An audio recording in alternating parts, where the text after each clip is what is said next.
welcome to another Blackjack Day video and moving forward your journey to being a better Blackjack player and AP player. I am Blackjack Dave.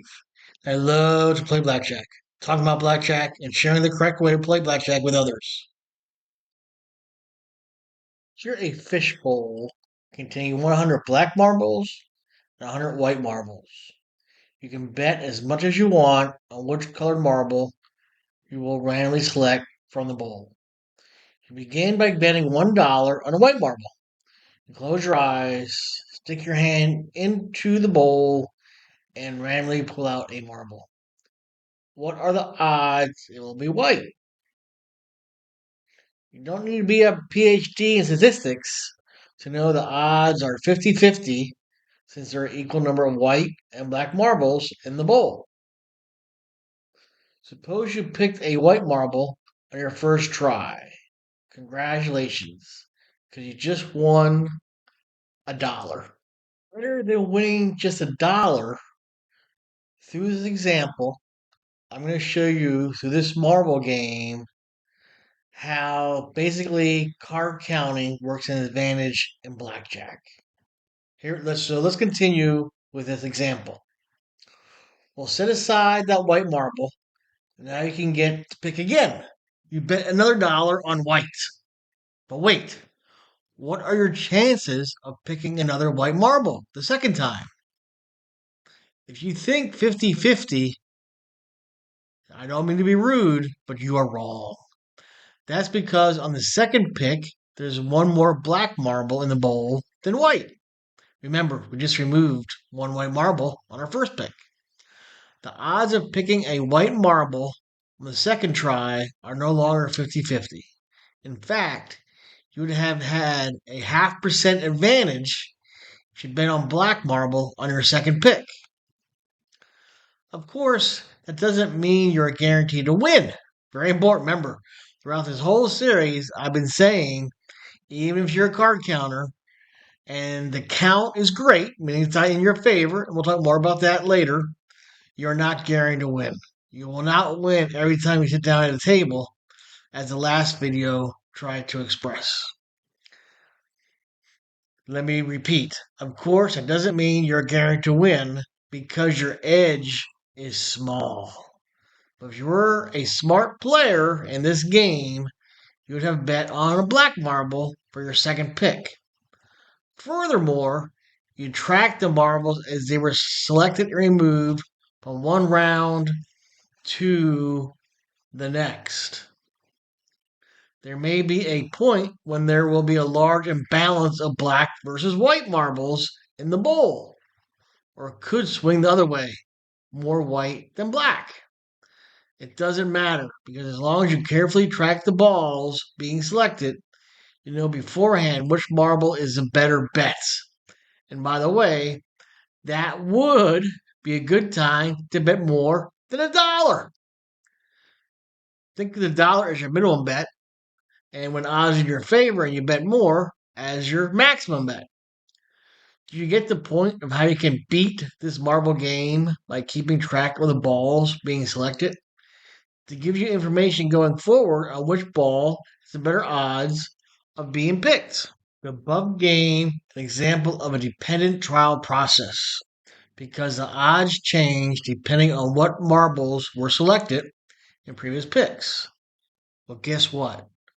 What other game is also a dependent trial process?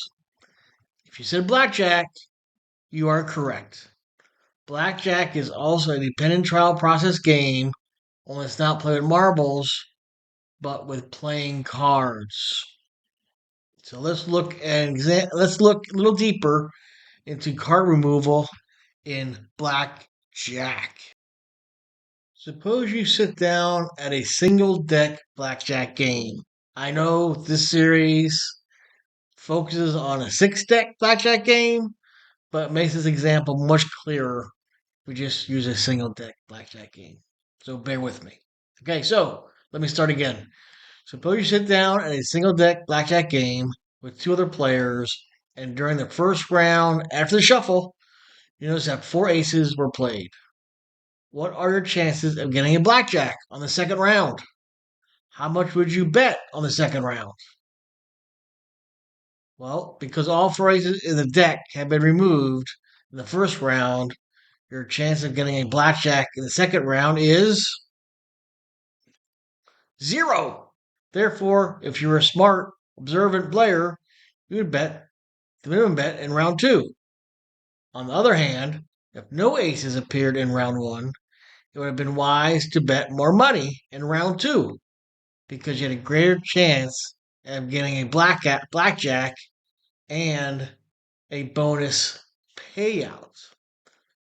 The point is this: the odds in blackjack are not static from one round to the next. The odds change depending on what cards were played and removed in previous rounds. The effect of removing aces is fairly obvious, but what about the other cards?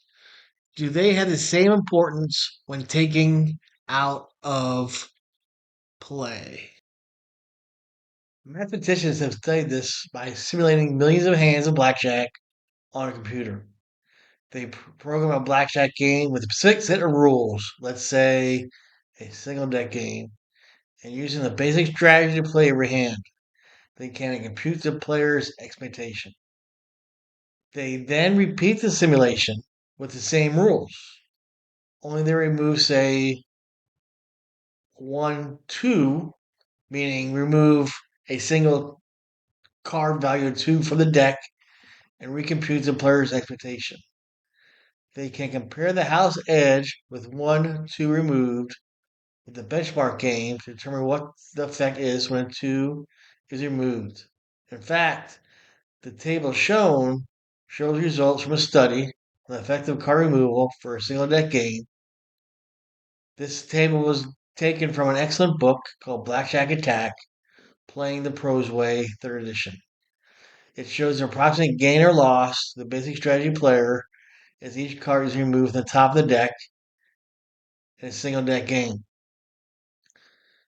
Now, shouldn't it be noted here, the effect of a card removal for multi-decks is less because the removal of, say, 1-5 in a multi-deck game is diluted, meaning there are more than 4 5s in a multi-deck game. If it's a 6 deck, there's 35s. The good news here is that is taken into account by a value called a true count. Talk more about true count in future video, but the good news is card count doesn't take into effect the amount of decks being played. Notice that the removal of certain ranks, such as, has a much greater effect on the player's expectation than others. For example, removing a single ace from the benchmark single deck game would change the players negatively by a negative 0.59%. However, the removal of a single 5 is a positive result in the player's expectation by a whopping 0.71%. Here are some key takeaways. Blackjack is a dependent trial process game. Removal of small cards, 2 through 6, has a positive effect on a player's expectation. Removal of large cards, 10s and aces, has a negative effect on a player's expectation. Removal of some cards, such as a 5, has a much greater effect on a player's expectation than the removal of other cards, for example, an 8. The effects of removal of several cards on a player's expectation are additive. Any card counting system has to accurately reflect the different strengths of the cards as they're removed from the decks. Well, this ends this video. Please subscribe and like. Provide any comments. And thanks for watching. And I'll see you on the next video.